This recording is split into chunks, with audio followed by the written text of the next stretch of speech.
नमस्कार दोस्तों, मैं हरि नकपुरे स्वागत करता हूं सार्थक एकेडमी बालाघाट के ऑनलाइन प्लेटफॉर्म सार्थक लर्निंग हब पर। जैसे कि यहां पर आपको नजर आ रहा होगा शास्त्रीय भाषाएं, यहां से स्टैटिक जीके से क्वेश्चन बनते हैं।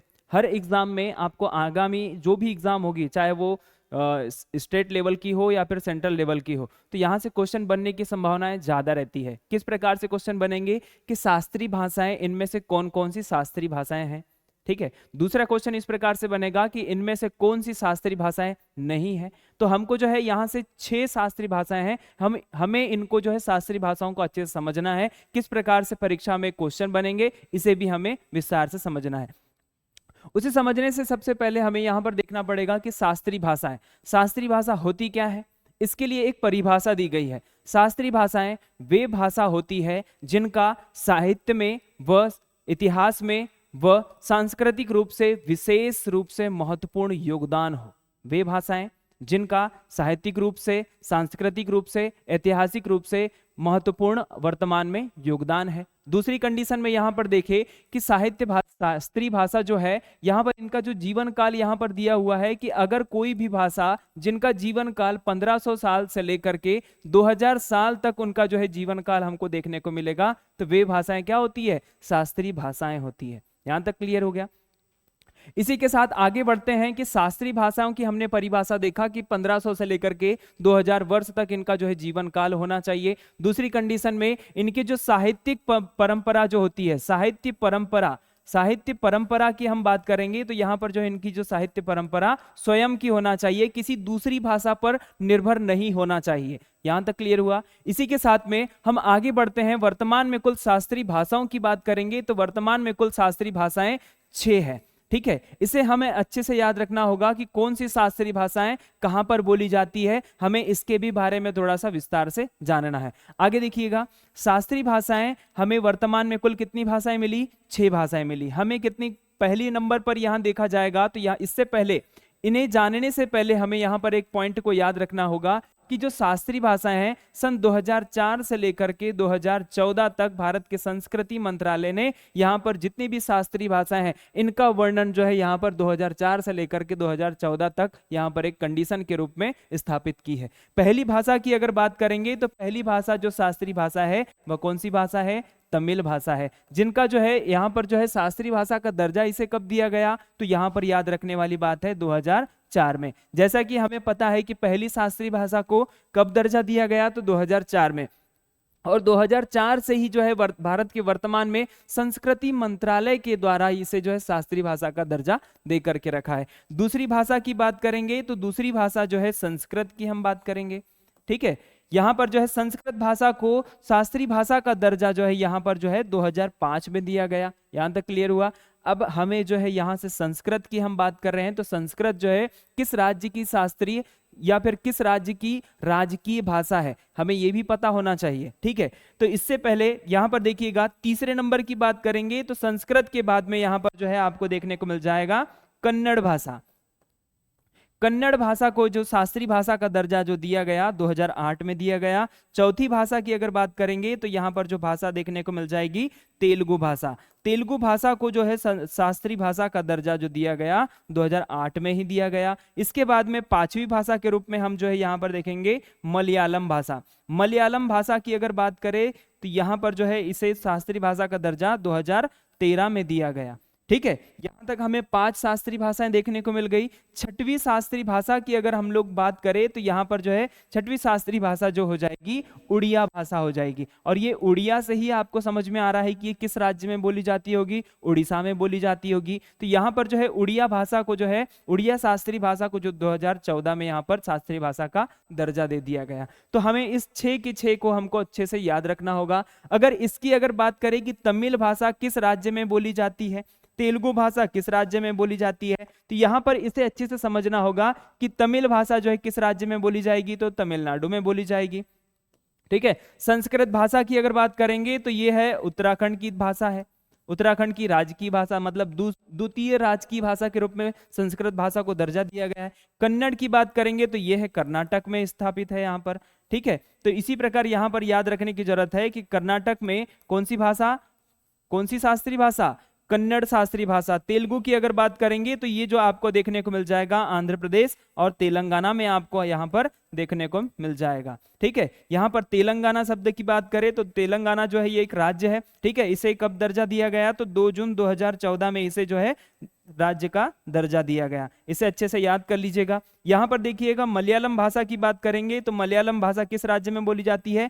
केरल भाषा, केरल राज्य में बोली जाती है। उड़िया की हम बात करें तो उड़िया कौन से राज्य में बोली जाती है? उड़ीसा राज्य में बोली जाती है। ठीक है, यहाँ पर जो है आपको 6 शास्त्रीय भाषाओं के बारे में पता चल गया कि किस प्रकार से कौन कौन से राज्य में बोली जाती है और कब कब इनको जो शास्त्रीय भाषा का दर्जा दिया गया। हमें पता है कि जो शास्त्रीय भाषा जो होती है सन इन्हें कब से दर्जा दिया गया? 2004 से लेकर के 2014 के मध्य में इन्हें जो है शास्त्रीय भाषा का दर्जा के रूप में यहाँ पर मान्यता दे करके रखी है। इसी के साथ हमें अगर एक पॉइंट के रूप में जैसे करंट अफेयर्स या फिर वर्तमान में अगर इसे प्रस्तावित भाषाओं की अगर बात करेंगे तो प्रस्तावित भाषा जो हो जाएगी मराठी भाषा।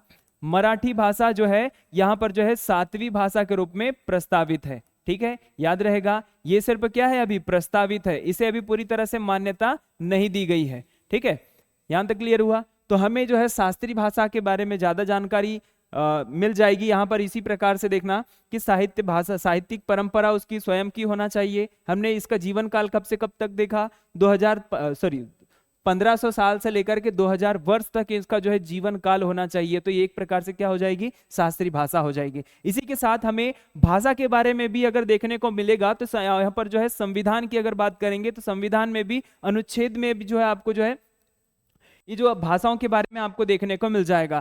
तो यहाँ पर एक क्वेश्चन ये इस प्रकार से बनता है कि क्या संविधान की जो 8वीं अनुसूची है, एक प्रकार से जो 8वीं अनुसूची है, 8वीं अनुसूची में यहाँ से सभी भाषाएं क्या संविधान की अनुसूची में वर्णित है? तो यहाँ पर क्वेश्चन बनेगा कि हाँ सभी भाषाएं जो है संविधान के 8वीं अनुसूची में वर्णित है। अब ये 8वीं अनुसूची की बात करें तो 8वीं अनुसूची में कुल कितनी भाषाएं हैं? 22 भाषाएं। अगर हम पूरी 22 भाषाओं की बात करें तो 22 भाषाओं में से 14 भाषा पहले से ही विद्यमान थी। उसके बाद में हमें यहाँ पर जो है 15वीं भाषा के रूप में एक भाषा देखने को मिल जाएगी जिसका नाम आपको देखने को मिल जाएगा सिंधी भाषा। इसे हम अगले पेज में देखते हैं। जैसे कि हम यहाँ पर जो है सिंधी भाषा की अगर बात करें तो सिंधी भाषा जो है 15वीं भाषा के रूप में इसे मान्यता दी गई और ये 15वीं भाषा जो है 21वां संविधान संशोधन, कौन सा संविधान संशोधन? 21वां संविधान संशोधन 1967 में इसे जोड़ा गया। यहां तक क्लियर हुआ?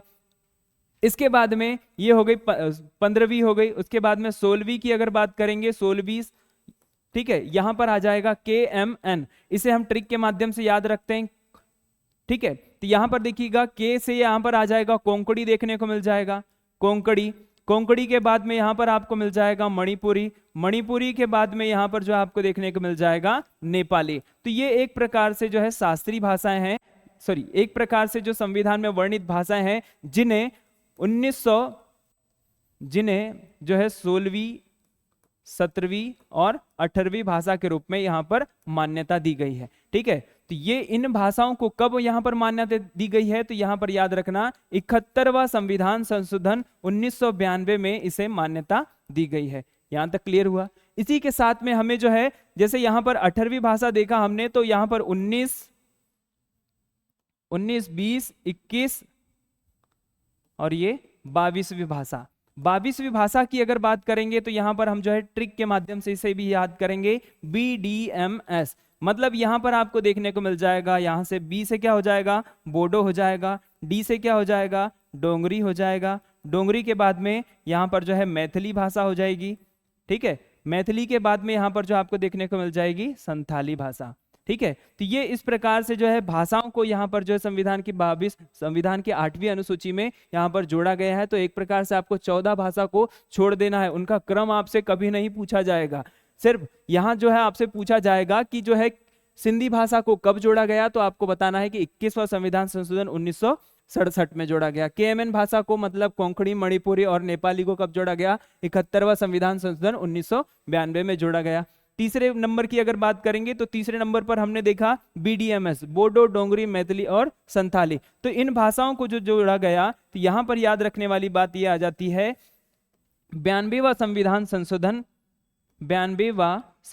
संशोधन 2003 में इन भाषाओं को जोड़ा गया। ठीक है, तो ये इस प्रकार से जो हो गई संविधान की कुल मिलाकर के आपको जो है भाषाओं के बारे में पता हो गया। अगर संविधान के मूल संविधान में जो अनुच्छेद है कितने हैं, 395 अनुच्छेद है। इन 395 अनुच्छेद में भाषा का अगर प्रावधान कहां पर है, अगर ऐसा अगर आपसे क्वेश्चन पूछा जाएगा तो भाषा के बारे में भाग 17 में आपको देखने को मिल जाएगा। कौन से भाग में, भाग 17 में। अगर अनुच्छेद की बात करेंगे तो अनुच्छेद की बात करें तो यहां पर 343 से लेकर के 351 तक आपको जो है भाषा के बारे में आपको प्रावधान आपको देखने को मिल जाएगा। यहीं पर आप जो है यहाँ इसी प्रकार से हम जो है पूरा विस्तार से हम जो है भाषाओं को देख लिया है हमने, कौन कौन सी भाषाएं कब जोड़ी गई है। इसी प्रकार यहाँ पर देखिएगा साहित्य परंपरा में हमने देखा, साहित्य भाषा में देखा कि तमिल भाषा, संस्कृत भाषा, कन्नड़ भाषा, तेलुगु, मलयालम और उड़िया, ये 6 प्रकार की जो है शास्त्रीय भाषाएं हैं जिनको संस्कृति मंत्रालय के द्वारा अभी हाल ही में जो है वर्तमान में शास्त्रीय भाषा का दर्जा दे करके